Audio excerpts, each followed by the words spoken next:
नमस्कार दर्शक हो. उजनी धरणात येणारी आवक ही अगदी कमी होत चाललेली असून सकाळच्या तुलनेत आत्ताची आवक मोठ्या प्रमाणात कमी झालेली आहे.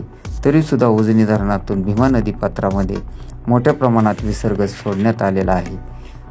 संभाव्य पूर परिस्थिती लक्षात घेता उजनी धरणात समतोल राखण्यासाठी ही पाणी पातळी पुढे सोडण्यात आल्याचे समजते.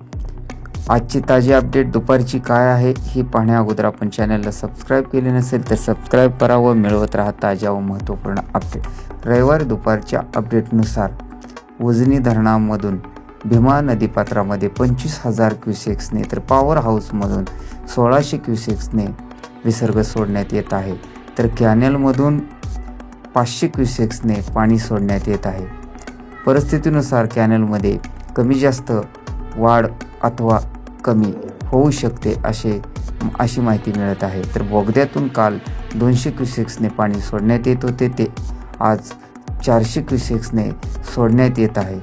तर उजनी धरणाची एकूण पाणी पातळी 104.84 TMची दुपारपर्यंत झालेली असून यातील उपयुक्त पाणीसाठा 41.19 TMC आहे. तर दौंडकडून येणारी आवक सकाळी 20,167 क्युसेक्स होती. तर आत्ता दुपारच्या अपडेटनुसार 16,755 क्युसेक्स आहे. उजनी धरण दुपारच्या अपडेटनुसार 76.88% भरले आहे.